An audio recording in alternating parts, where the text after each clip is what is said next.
네, 안녕하세요. 진아TV입니다. 먼저 구독과 좋아요 부탁드립니다. 예, 그리고 후원해주신 김광음님께 감사드립니다. 예, 지금 내일이 설날이라 저도 좀 이따 시댁을 가야 됩니다. 요즘 밖에 좀 많이 많이는 아니지만 조금 외출을 해서 집안일도 좀 밀려있고 해서 방송을 잘 못하기도 하고 애들도 있고 뭐 남편도 있고 그러니까 그렇긴 했는데 제가 좀 방송을 많이 할 수 있으면 여러 가지를 많이 할 텐데 시간이 좀 부족해서 자주 못하고 또 요즘 한국당 전당대회가 코앞이라 김진태 의원님 방송만 주로 좀 했었습니다. 그래서 좀 그런 부분을 양해를 해주시기 바랍니다. 우리가 어떤 일이 앞에 닥쳐 있으면 그 부분에선 좀 집중할 필요가 있잖아요.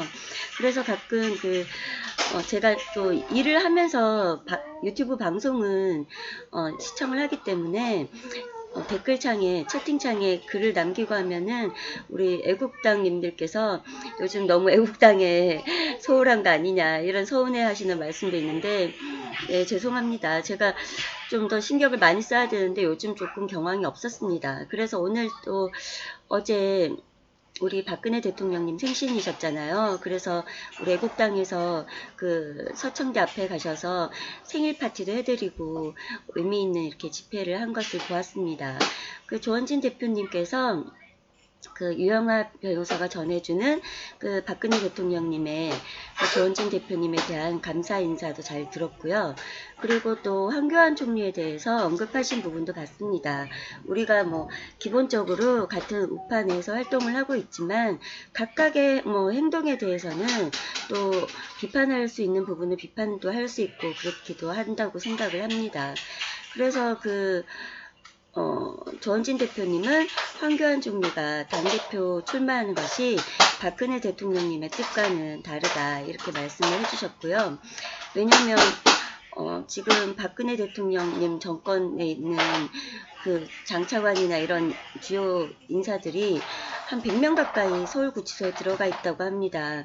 그런데 지금 황교안 총리가 가장 수장으로서 이렇게 혼자 화려하게 당대표 출마한다는 이것이 맞는 것이냐는 의문을 제기할 수 있는데요.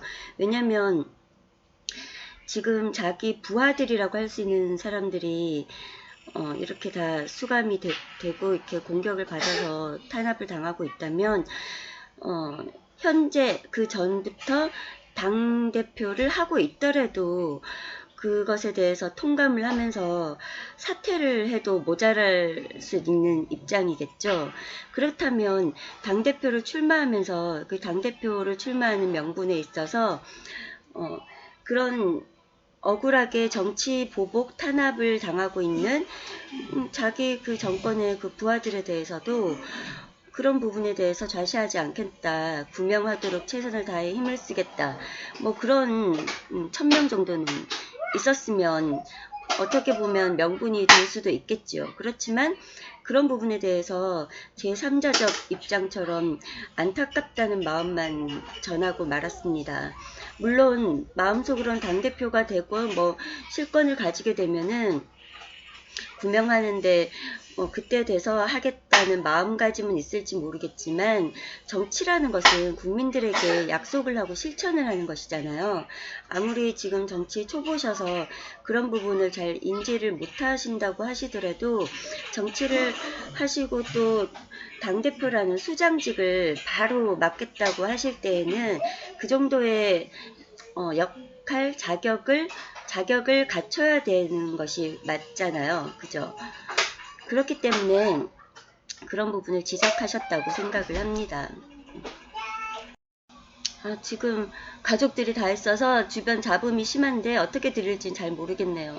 내일 또 명절 지내고 하면 방송을 못할 것 같아서 시댁 가기 전에 잠깐 짬을 내서 하려고 하니까 지금 집중이 잘 안 되고 있는데 간단하게만 이것저것 뭐 말씀을 드리고 오늘 방송은 종료하도록 하겠습니다.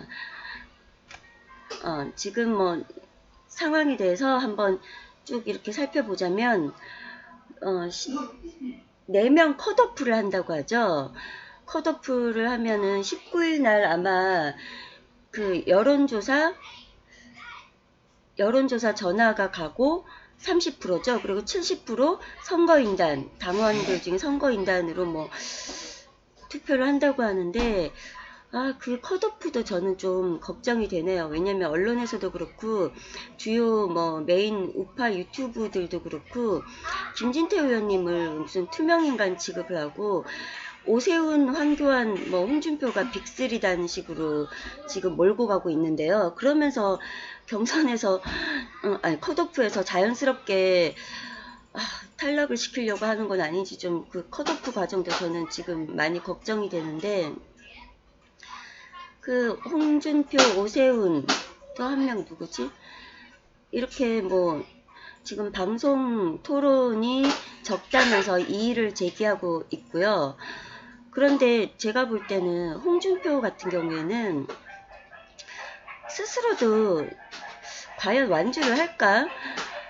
목적이 자기도 안 될 걸 알 것 같습니다. 목적이 황교안 총리를 많이 네거티브를 해서 지지율을 떨어뜨려서 문재인한테 잘 보이는 게 목적이 아닌가 합니다. 그 전에는 좀 여론몰이를 해서 오세훈을 단일화 해줘가지고 황교안 총리를 밀어내는 그게 목적이 아닐까 생각을 했었는데, 뭐 세진 않지만 오세훈에 대해서도 조금 비판을 하는 것 같더라고요. 그래서 주요 목적은 황교안 총리를 이미지를 깎아서 지금 좌파 쪽에 그 대선 주자 지지율을 좌파 쪽으로 다시 넘기려는 수작이 아닌가. 그 이후로는 그 성완종 뇌물 사건이, 1억 뇌물 사건이 대법 무죄 확정이 났는데, 그러면서 그 과정에서 자기가 뭐라고 했습니까? 판공비를 집에 갖다 줬다고 했죠. 그 집에 왜 그런 여윳돈이 몇 천만 원 있느냐 했을 때 5천만 원이었나요? 그게 왜 있냐 했을 때 판공비를 맡겨서 집에 갖다 줬다 자기가 발언을 했었습니다. 그래놓고 나중에 김진태 의원과 그 대선 경선 토론 때인가? 그때 김진태 의원이 질의를 하자 그거 자기가 잘못 얘기한 거라고, 뭐 자기 개인 돈을 뭐 안 쓰게 돼서 그걸 집에 갖다 줬다는 식으로 번복을 하긴 했었는데, 근데 그 대법 무죄 확정이 나고 나서 우파의 그 구심점이라고 할 수 있고 당대표까지 됐는데 좌파에서 전혀 손을 안 댔다는 게 이상하죠. 그거 조사해보자면서 뭐 정부 차원이 아니더라도 뭐 민변이나 뭐 참여연대나 이런 데서 들고 일어나야 될 텐데 조용했죠. 그래서 아무래도 계속 몸을 사리는 목적으로 중요한 순간에 문재인을 공격해야 될 찰나에 항상 보면 친박을 공격하면서 전선을 흐트러뜨리잖아요. 그런 식으로 문재인에게 부역하고 있는 것이 아닌가. 홍준표가 새로 뭐 낸 책도 당당의 꿈인지 뭐 사마귀의 꿈인지, 뭐 사마귀가 뭐 거대한 수레 앞에서 이렇게 팔을 들고 막으려고 하는 뭐 힘겹게 저항하며 싸우고 있는 자기의 신세 한탄을 하는 뭐 그런 내용이 아닐까 하는데, 사마귀라는 존재가 그렇게 뭐 온건한 존재가 아니죠. 사마귀는 교미를 하고 나면 임신을 하잖아요. 그래서 앞으로 영양이 필요하기 때문에 교미 후에 수컷을 잡아먹습니다. 그런 존재가 사마귀입니다. 자기 스스로를 잘 표현했죠. 자기 몸 보존을 하기 위해 같은 편도 잡아먹을 수 있는 사마귀란 얘기죠. 그리고 또 사마귀에만 들어가서 기생할 수 있는 연갓이라는 기생충이 있죠. 그 기생충은 나중에 자기가 알을 낳을 때쯤 되면은 사마귀를 물가 쪽으로 가게끔 조종을 해서 죽게끔 만들죠. 그런 사마귀 안에 연가시 같은 존재가 홍준표 안에 문재인이 아닐까, 저는 그런 생각이 듭니다. 비유가요. 그래서 지금 또 어저께 또 우리도 박근혜 대통령 생신인데 조용히 좀 해줄래? 뭐 박근혜 대통령 석방을 언급하면서 우리 또 우파들의 열을 뻗치게 했습니다. 홍준표가.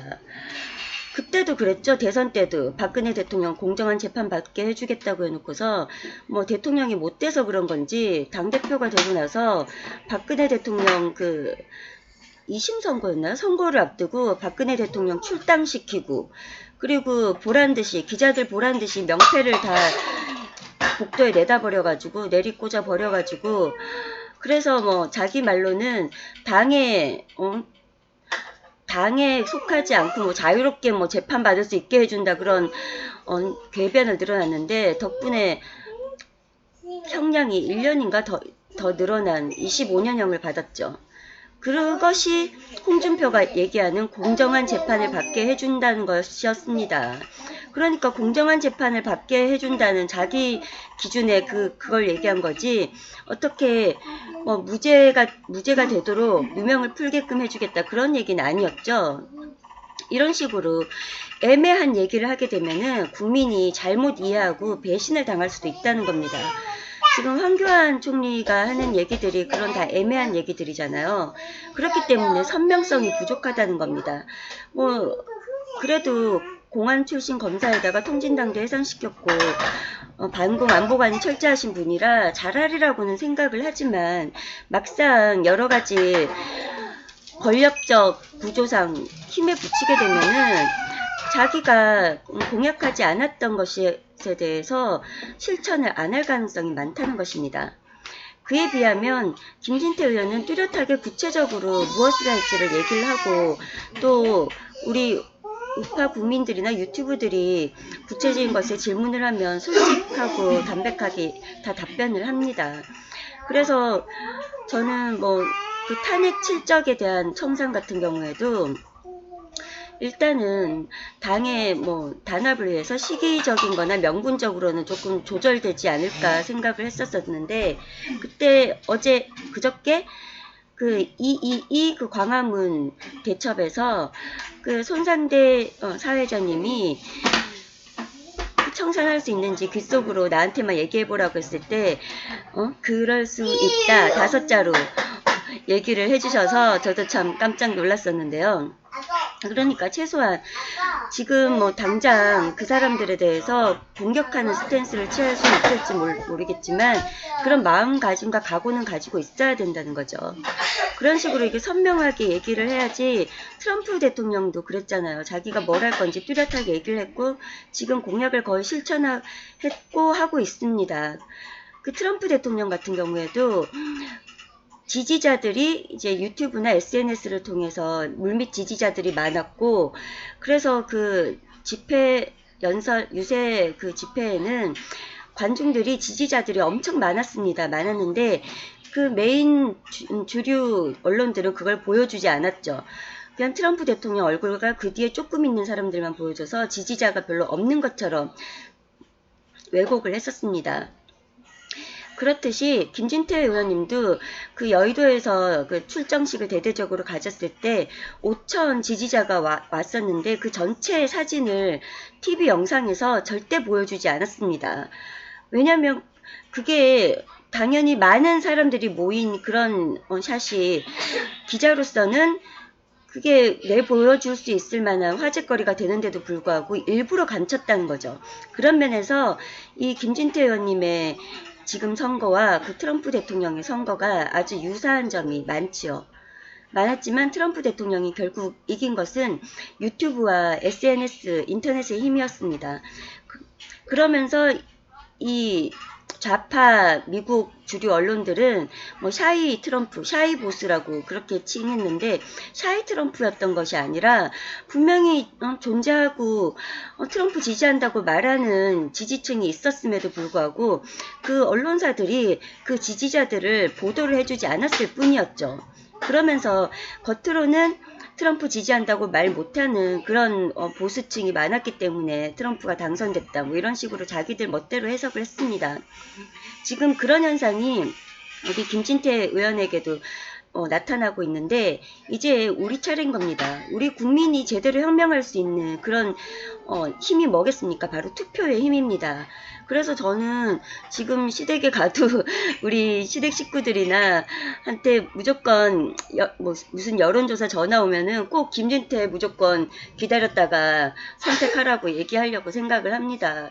그 당원들은 아니기 때문에 그래도 오히려 당원 아닌 사람들이 그런 여론조사 전화 받을 확률이 높기 때문에 여론조사 전화 오면은 김진태 선택하라고 이렇게 얘기를 하고 또 우파 유튜브들도 뭐 오세훈을 빅3에 넣는데 오세훈 같은 경우에는 지금 자기가 예정했던 그 출마 선언을 지금 연기를 시켰죠. 여기서부터 자신감 없는 모습이 보입니다.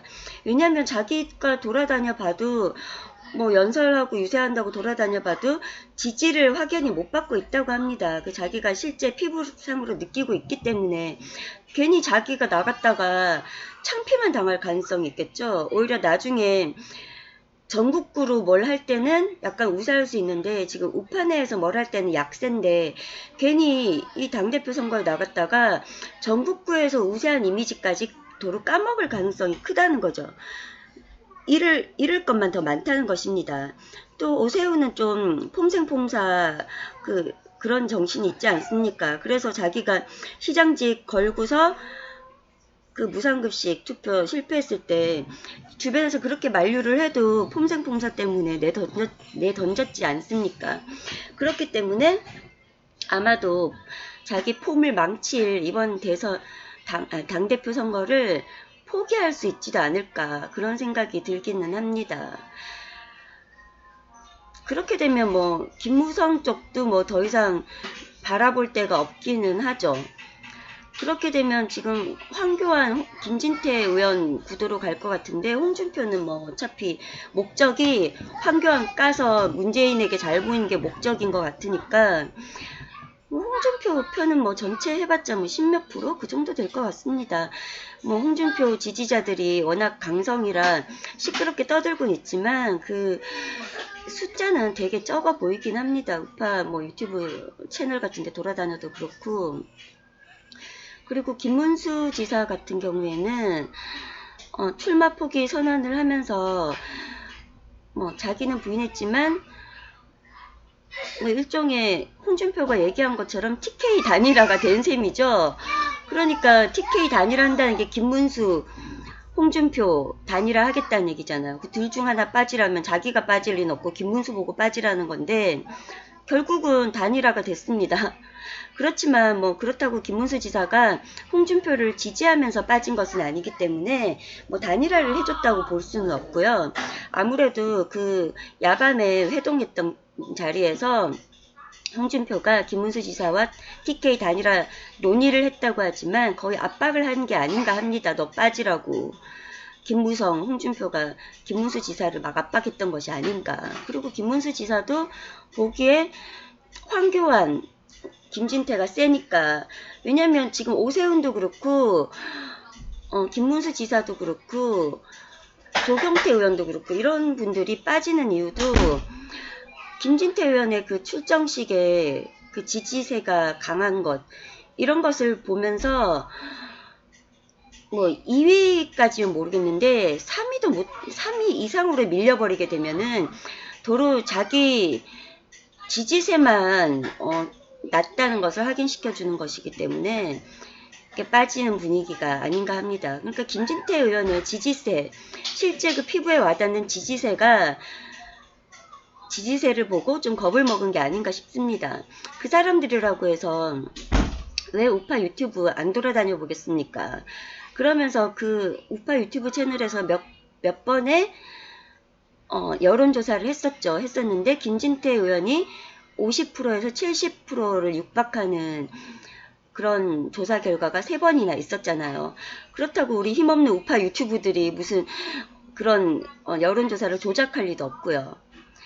지금 이 경선이 막 과열되면서 황교안, 김진태 의원 간에 그 지지자들 간에 약간 그 뭐랄까 갈등이랄까 약간 그런 마찰도 점점 생기고 있는데 우리가 그렇게 분열까지는 가서는 안 될 거라고 생각합니다. 뭐 황교안 총리도 그렇고 김진태 의원도 그렇고 뭐 행동적인 부분에서 비판받을 부분이 있다면 건전하게 비판하는 것은 가능하다고 생각을 합니다. 그렇지만 뭐 저는 그분들이 탄핵에 있어서 잘못을 했거나 배신자거나 뭐 우파가 아니라거나 그런 건 아니기 때문에 우리가 분열이 너무 확장되면 전선이 확장되고 힘을 모을 수가 없잖아요. 이승만 대통령님도 뭉쳐야 살고 흩어지면 죽는다고 말씀하셨듯이 분열을 조심해야 됩니다. 적정 분열을. 그래서 저는 우리 우파 활동가들한테도 그렇고 정치인들한테도 그렇고 좌파와 탄핵 배신자 그리고 탄핵 배신자에 부역하는 사람들만 아니라면 저는 일단 다 같은 우리 편이라고 생각을 합니다. 그래서 각각의 행동에는 충분히 뭐 비판받을 여지가 있으면 서로 비판을 하는 것은 가능하다고 생각을 합니다. 그렇지만 너무 그 인신공격이나 사람에 대한 의심까지는 조금 신중을 하는 것이 필요하지 않을까. 누구를 위해서? 바로 우리 자신과 우리 나라와 우리 국민들을 위해서 그런 편이 좋을 거라고 생각을 합니다. 좀 내용을 좀 더 많이 준비를 해서 하면 좋은데 명절이 껴있어서 특히 며느리한테는 이 명절이라는 것이 많이 부담이 됩니다.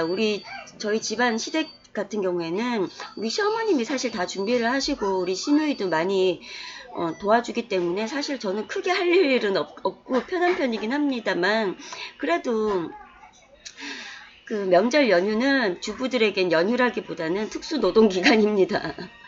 그래서 지금 뭐 이런 정치에 대해서도 집중하기가 어렵고 연휴가 잘 끝나고 나서도 피로도가 좀 있어서 집중하기 쉽지는 않겠지만 그래도 일단 연휴는 지나고 봐야 될 것 같습니다.